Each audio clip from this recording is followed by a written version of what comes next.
கர்த்தருடைய பரிசுநாமத்துக்கு ஸ்தோத்திரம் உண்டாவதாக. நம்ம சில வசனங்களை பார்ப்போம். 3 3:20 பார்த்தீங்கன்னா, நம்முடைய குடியிருப்போ பரலோகத்தில் இருக்கிறது, அங்கே இருந்து கர்த்தராகிய இயேசு கிறிஸ்து எனும் ரட்சகர் வர எதிர்பார்த்து கொண்டிருக்கிறோம். நம்முடைய குடியிருப்பு எங்கே இருக்குதான்? பரலோகத்தில் இருக்கிறது. அப்போ இங்கே என்ன இருக்குது? நம்மளுக்கு இங்கே தான் நம்ம எல்லாம் போட்டு வச்சுருக்கிறோம். ஆஸ்தி, அந்தஸ்து, பெருமை, ஸ்டேட்டஸு எல்லாம் இங்கே தான் இருக்குது நம்மளுக்கு. அப்போது ஆண்டவர் சொல்கிறார், நம்ம குடியிருப்போ பரலோகத்துக்கு இருக்குது. அப்போ நம்ம குடியிருப்பு இங்கே இல்லை. இதுலேருந்து என்ன தெரியுது? அந்த ஒரே ஒரு வார்த்தையிலேருந்து என்ன தெரியுது? நம்முடைய குடியிருப்போ பரலோகத்தில் இருக்குது. அப்போ இங்கே நம்ம குடியிருப்பு இல்லை. அதை நம்ம புரிஞ்சுக்கின்னு நம்ம வேண்டாத வேலையெல்லாம் செஞ்சுக்கிட்டு, வேண்டாத வீடு மேலே வீடு, மாடி மேலே மாடி கட்டிக்கின்னு எரிச்சலும், பொறாமையும், வைத்தறிச்சலும், வன்கண்ணும் இந்த மாதிரி இருந்ததுன்னு வச்சுக்கோங்களேன். அதெல்லாம் இது நம்முடைய குடியிருப்பு கிடையாது. நம்ம அப்போ பூமியில் தான் குடியிருக்கிறோம் அர்த்தம். அதனால் நம்ம என்ன செய்யணும்? பரலோகத்தில் குடியிருக்கணும்னா என்ன செய்யணும்? அதுக்கேற்ற மாதிரி நம்மளை மாற்றிக்கணும். சரிங்களா? அதனால தான் 19ஆம் வசனம் சொல்கிறாரு, அவர்கள் முடிவு அழிவு, அவருடைய தேவன் வயிறு, அவருடைய மகிமை, அவருடைய லட்சையே, அவருடைய பூமி கட்டுதலை சிந்திக்கிறார்கள். பார்த்தீங்களா? அவர் பூமி கட்டுறதை சிந்திக்கிறாங்க. பூமியில் என்னென்ன செய்யணும், பூமியில் என்னென்ன பண்ணணும், பூமிக்குரியவையில் நாடி தேடி அலைகிறாங்க. பதவி, பட்டம், பதவி, ரூபா, மாடி வீடு, காரு, பங்களா அப்படின்ட்டு உலகத்தில் என்ன இருக்குதோ அதை தான் இச்சிக்கிறாங்க. அதை தான் ஆண்டவர் சொல்கிறார் பாருங்கள். 19ஆம் வசனத்தில், பிலிப்பியர் 3:19, அவர்கள் முடிவு அழிவு. அவ்வளோ முடிவு எங்கே? அழிவு தான் போகும். அது பரலோகத்தில் தான் வீடு இருந்தால் தான் நமக்கு அழியாத குடியிருப்பு. பூலோகத்தில் இருக்குது இல்லை. அது இப்போ என்னது? அழிவு. அவளோட தேவன் வயிறு. அவளோட தேவன் வயிறுன்னா என்ன அர்த்தம்னா, சாப்பாடு தான் அவங்களுக்கு எல்லாமே. சாப்பிட்டு தூங்கி நல்லா ராஜபோகமாக உட்காந்துருப்பாங்க. அதுதான் என்னது? வயிறு. அவங்களுடைய வயிறு என்னது? தேவன் தான். அவங்க தேவன் யார்? அவருடைய வயிறு. அவருடைய மகிமை, அவருடைய லட்சை. அவரோட மகிமை லட்சைன்னா என்னதுன்னா, அந்த ஆசை இச்சைகள், அந்த தேவையில்லாத என்ன சொல்கிறது, தேவையில்லாத அந்த ஒரு இது, அதெல்லாம் என்னது? லட்சை. அவர் பூமி கட்டுறதை சிந்திக்கிறார்கள். பூமி கட்டுறது தான் சிந்திக்கிறாங்க. அவங்களுக்கு ஞாபகம் ஃபுல்லாக பூமியில் தான். இதை பண்ணலாமா, அதை பண்ணலாமா, இங்கே போகலாமா, அங்கே போகலாமா, இந்த பதவி செய்யலாமா, அந்த பதவி செய்யலாமா, அரசியல்வாதிக்கு பாருங்கள், இந்த அரசியல் மீட்டிங் போகலாமா, அந்த கட்சியில் சேரலாமா, இந்த பணத்தை அடிச்சிடலாமா, சூட்கேஸ் கிடைக்குமா, அது கிடைக்குமா. அதாவது உலகத்தில் என்ன இருக்குது? உலகத்தில் காரு, பங்களா, அது இச்சிக்கிறது அதனால் லட்சைனா வெக்கம் தான் அவங்களுக்கு வரும் கடைசியில். ஏன்னா அவளோட மகிமை என்னதுன்னா லட்சை தான் வரும். லட்சைனா என்னது? அவங்களுக்கு என்ன சொல்கிறது, அவங்களுக்கு நல்லதான காரியம் நடக்காது, கேவலமாக தான் நடக்கும். லட்சை, மனமடிவு, இதெல்லாம் அவங்களுக்கு நடக்கும். அது ஏன்னா பூமியை பற்றி சிந்திச்சாங்கன்னா அவங்களுக்கு அவமானம் தான் மிச்சம். லட்சைன்றது அவமானம். சரிங்களா? அவர் எல்லாத்தையும் கீழ்ப்படுத்தி வல்லமையான செயலின்படியே நம்முடைய அற்பமான சரீரத்தை நம்முடைய மகிமை சரீரமாக மறுரூபப்படுத்துவார். நம்முடைய சரீரத்தை என்ன செய்கிறதா? மறுரூபப்படுத்துவார். அது மட்டும் இல்லை, கொலோசையர் 3:4 சொல்லப்பட்டிருக்குது. கொலோசையர் 3:4, நம்முடைய ஜீவனாகிய கிறிஸ்து வெளிப்படும்போது நீங்களும் அவரோடு கூட மகிமையில் வெளிப்படுவீர்கள். பார்த்தீங்களா? யார்? நம்முடைய ஜீவனாகிய கிறிஸ்து. நம்முடைய ஜீவன் எது? கிறிஸ்து தான். யார்? உங்கள் ஜீவன் கிறிஸ்துவுடனே தேவனுக்குள் மறைந்திருக்கிறது தான். பார்த்தீங்களா? அது 2வது வசனம் பார்த்தீங்களா? பூமி உள்ளவைகள் அல்ல, மேலானவைகளே நாடுங்கள், ஏனென்றால் நீங்கள் மரித்தீர்கள், உங்கள் ஜீவன் கிறிஸ்துவுடனே தேவனுக்குள் மறைந்திருக்கிறது. கிறிஸ்துவுடனே தேவனுக்குள் மறைந்திருக்கிறது தான். பார்த்துக்கோங்க. நம்முடைய ஜீவனாகிய கிறிஸ்து வெளிப்படும் போது நீங்களும் அவரோடு கூட வெளிப்படுவீர்கள். அதனால் நம்ம என்ன செய்யணும்? நம்ம அவயங்களை இச்சைகளுக்கு பேணக்கூடாது. விபச்சாரம், அசுத்தம், மோகம், துரிச்சை, விக்கிரகணம், பொருளாசை ஆகிய இவற்றில் என்ன செய்கிறது? நம்ம பேணக்கூடாது. நம்ம சரீரத்தை பேணக்கூடாது. கீழ்ப்படியாவின் பிள்ளைகளால தேவ கோபாக்கினே வரும். கீழ்ப்படியாவின் பிள்ளைகள் மேல் தேவ கோபாக்கினே வரும். நம்ம நல்லா ஞாபகம் வச்சுக்கணும். கீழ்ப்படியாது யாராக இருக்கிறாங்களோ அவங்க மேலெல்லாம் என்ன இருக்கும்? தேவ கோபாக்கினை வரும். கட்டாயம் வரும், வரதான் செய்யும். அதெல்லாம் ஒன்றும் இல்லை, அதெல்லாம் வராது. அதெல்லாம் போய் என்னன்னா, நீ தேவனுடைய பிள்ளை இல்லை, நீ பிசாசு, சாத்தான் உனக்குள்ளே குடியிருக்கிறதுனால தான் உனக்கு அந்த புத்தி வருது. என்ன புத்தி வருது? இது இல்லை, அது இல்லை, அப்படி இல்லை, இப்படி இல்லை, வேத புரட்டுன்னு ஆகி போச்சு. ஏன்னா அது ஏற்றுக்கொள்ள மனசு இல்லை உனக்கு. ஏன்னா பயம். ஆண்டவர் சொன்ன வசனத்தை ஏற்றுக்கொள்றதுக்கு பயம்.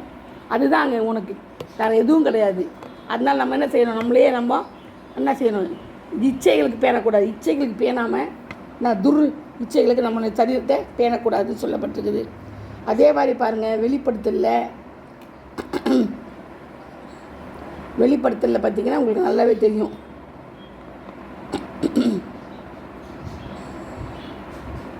வெளிப்படுத்தல் 22:12 பாருங்கள். 22:12 சொல்லப்பட்டிருக்குது. ஒவ்வொரு காரியத்தையும் அழகாக சொல்கிறாரு. ஒன்று கூட மிஞ்சி போகிறதே கிடையாது. இதோ சீக்கிரமாய் வருகிறேன், அவனோட கிரியைகளின்படி அவனுக்கு நான் அளிக்கும் பலன் என்னோடு கூட வருகிறது தான். அப்போது ஆண்டவர் செய்கிறான், சீக்கிரம் வரான், அவனோட கிரியைகளின்படி அவனுக்கு நான் அளிக்கும் பலன் என்னோடு கூட வருது. அவர் சும்மா வரலைங்க, என்ன செய்கிறாரு, அவரோட கூட பலனை கொண்டு வர்றாரு. நம்ம கேட்ட பலனை அவர் கொண்டு வர்றாரு. நான் அல்பாவும் ஒமேகாவும் ஆதியும் அந்தமும் முந்தினவரும் பிந்தினவருமாக இருக்கிறேன். பார்த்தீங்களா, அவர் தான் எல்லாமே. அதனால் என்ன சொல்கிறார் அந்த கடைசியில் 11வது வசனத்தை பார்த்தீங்கன்னா, அநியாயம் செய்யணும் இன்னும் செய்யட்டும், அநியாயம் செய்யட்டும், அசுத்தமாக இருக்கணும் இன்னும் அசுத்தமாக இருக்கட்டும், நீதி உள்ளவன் இன்னும் நீதி செய்யட்டும், பரிசுத்தம் உள்ளவன் இன்னும் பரிசுத்தமாகட்டும்ன்றார். பார்த்தீங்களா எப்படி சொல்கிறாரு. அதனால் நம்ம ரொம்ப ஜாக்கிரதையாக நம்ம என்ன செய்யணும், நடக்கணும், ஜாக்கிரதையாக இருக்கணும். இது ரொம்ப. அதனால் நம்ம என்ன பண்ணணுன்னு சொல்லப்பட்டது பாருங்கள். நாய்களும் சூனியக்காரரும் விபச்சாரக்காரரும் கொலைப்பாதகரும் விக்கிரகாரரும் பொய்யை விரும்பி அதுபடி செய்கிற யாவரும் புறம்பே இருப்பார்கள். புறம்பே இருக்குது நாங்கள் நரகத்துக்கு, சரியா, புறம்பே இருப்பார்கள் சொல்கிறது. அதனால தான் நம்ம எப்போதும் ஆண்டவரோட ஐக்கியமாக இருக்கணும்னா அவருக்குள்ளே நம்ம ஒளி தரணும், அவருக்குள்ளே இருக்கணும். அது பிரகாசம் உள்ள விடிவெளி நட்சத்திரமாக இருக்கிறேன்னு அவர் யார், விடிவெள்ளி நட்சத்திரமாக இருக்கிறது அவர் தான், சரிங்களா. அதனால் நம்ம என்ன செய்யணும், இந்த புஸ்தகத்தில் தீர்க்கதரிசன வசனங்களை கேட்குற யாவரும் நான் சாட்சியாக எச்சரிக்கையாவது ஒரு இவைகளோட எதையாக கூட்டினால் இந்த புஸ்தகத்தில் எழுதியிருக்கிற வாதைகளை தேவன் அவன் கூட்டு வரோம். பார்த்தீங்களா, ஏதாவது கூட்டினா என்ன கொஞ்சம் சிலெல்லாம் பாருங்கள் எக்ஸ்ட்ரா எல்லாம் புடால விடுவாங்கன்னு சொன்னேன் இல்லையா. ஆண்டவர் இங்கே இருக்கிறாரு, அங்கே இருக்கிறாரு, ஆண்டவர் இருந்தார், சாப்பிட்டாரு, பேசினார், இதெல்லாம் சொல்கிறாங்க பாருங்க. நான் ஆண்டவரை முகமுகமாக பார்த்தேன் அப்படி இப்படின்னு சொல்கிறாங்க பாருங்கள். இவங்கெல்லாம் என்ன வருதான், இவங்களுக்கெல்லாம் வாதையை கூட்டு வரோம். ஏன்னா புஸ்தகத்தில் இல்லாததெல்லாம் இட்டு கட்டி சொல்கிறாங்க இல்லையா. அவங்களுக்கு என்ன செய்வான், வாதைகளை தேவன் அவன் மேல் கூட்டுவார். ஒருவன் இந்த திட்டத்தை புஸ்தகத்தை வசனங்கள் எதையாக எடுத்து போட்டால் அதான் எடுத்து போட்டுறாங்க சிலது. நான் இப்படி இல்லை அப்படி இல்லை இதெல்லாம் கிடையாது, இதுதான் உண்மை, இது இல்லை அப்படின்றாங்க பாருங்க. ஜீவ புஸ்தகத்தில் பரிசுத்த நகரத்திலிருந்தும் இந்த புஸ்தகத்தில் எழுதப்பட்டவர்களிருந்தும் அவன் பங்கை தேவன் எடுத்து போடுவார். இல்லைன்னு சொன்னாலும் பங்கு போயிடும், என்ன இல்லாத போல அது இட்டு கட்டி சொன்னாலும் என்னது வாதைகளை அவன் கூட்டுவார். அதனால் ரொம்ப ஜாக்கிரதையாக இருக்கணுங்க. ஆண்டவர் நமக்காக தானே செய்கிறாரு, சீக்கிரமாக வருகிறேன்றார். ஆமீன். கர்த்தராகிய இயேசுவே வாரும் நம்ம சொல்லணும், சரிங்களா. அது மட்டும் இல்லை, 1 தீமோத்தேயு 6:16 பார்த்தீங்கன்னா தெரியும். 1 தீமோத்தேயு 6:16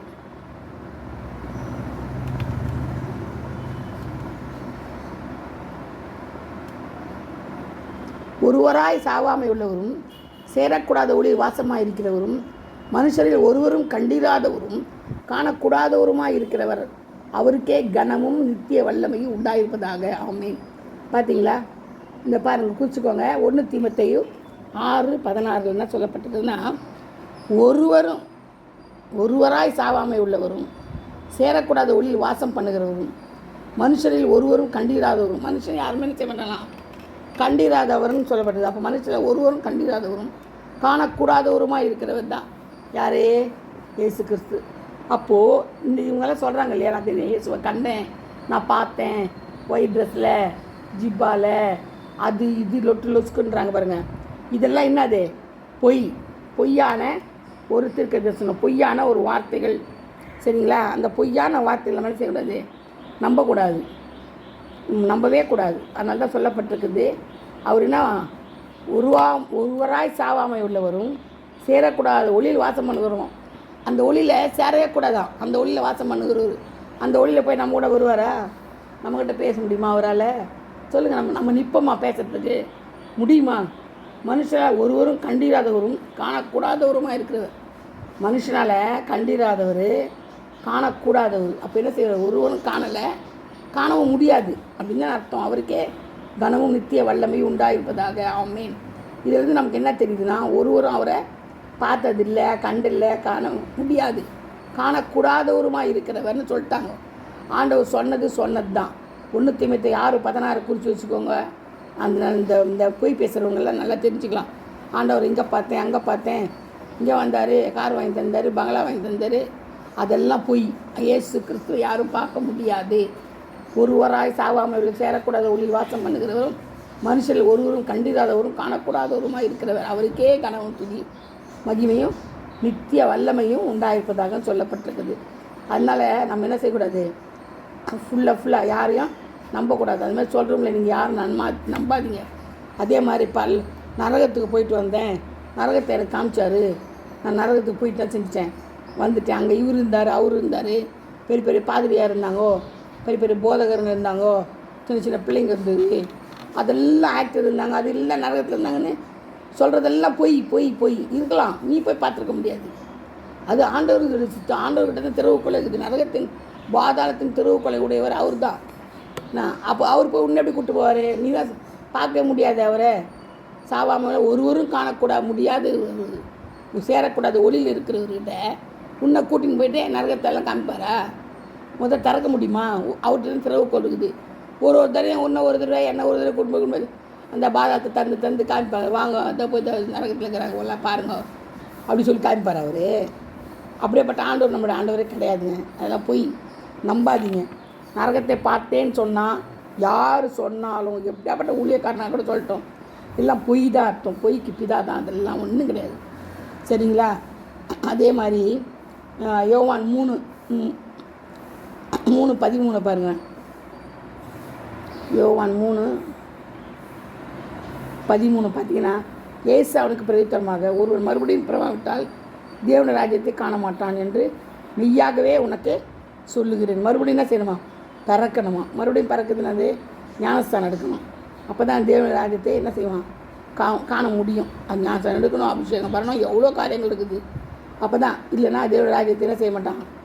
காண மாட்டான். தேவனுடைய ராஜ்யத்தை காண மாட்டான்னு. சரிங்களா? நீதிமொழிகள் 30:4 பாருங்கள். நீதிமொழிகள்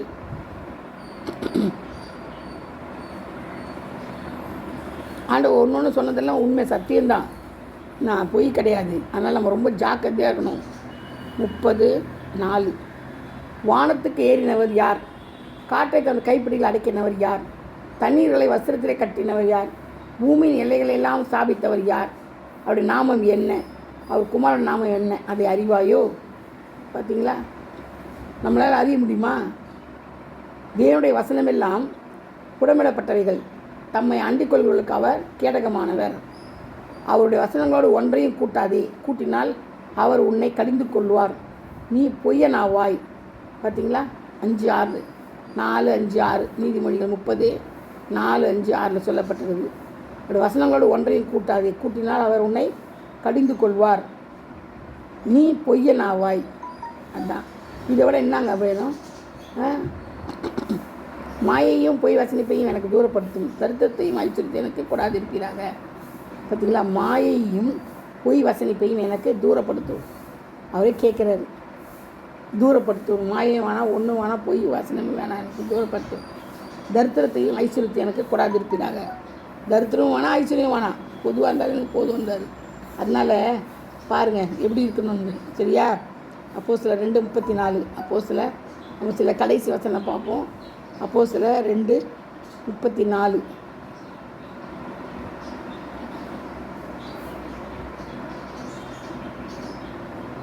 தாவீது பரலோகத்துக்கு எழுந்து போகவில்லையே, நான் உம்முடைய சத்துருக்களை உமது பாதபடியாக்கி போடும் வரைக்கும் நீர் அந்த வலதுபாரத்தில் உட்காரும் என்று கர்த்தர் என் ஆண்டவருடனே சொன்னார் என்று அவனே சொல்லியிருக்கிறான். பார்த்தீங்களா? தாவீதே பரலோகத்துக்கு எழுந்து போகலையாம். யாரே? தாவீதே பரலோகத்துக்கு எழுந்து போகலையாம். அதுதான் ஆண்டவர் சொல்கிறேன், நான் உங்களுடைய சத்துருக்களை பாதபடின்னு போட்ட வரைக்கும் நீர் வலது பாசத்தில் உட்காரும் என்று கர்த்தர் என் ஆண்டவருடனே சொன்னார் என்று அவனே சொல்லியிருக்கிறான். தாவீதே சொல்லியிருக்கிறாரு. அப்போ பாருங்கள், இதுக்கு மேலே என்ன ஒன்று உங்களுக்கு சாட்சி வேணும்னு அவரே சொல்லியிருக்கிறாரு. தாவீது பரலோகத்துக்கு எழுந்து போகவில்லையே, அப்போ நம்ம எப்படி போக முடியும்? பரலோகத்துக்கு நம்மள எப்படி கூப்பிட்டு போவார்? அதனால் நம்பவே நம்பாதீங்க. பரலோகத்துக்கு போகலாம், போயிட்டாங்க, பார்த்துட்டாங்க அப்படின்னு சொன்னாலே அது பொய் பொய் பொய் பொய். ரொம்ப அட்டை புழுகு, ஆகாத்த புழுகுன்றாங்க பாருங்கள். அந்த புழுவெல்லாம் நீங்கள் நம்பக்கூடாது. கடைசி காலம் இப்படி தான் பொய்யாக பேசுவாங்க. இது நடக்கக்கூடிய காலங்கள் இது இல்லையா?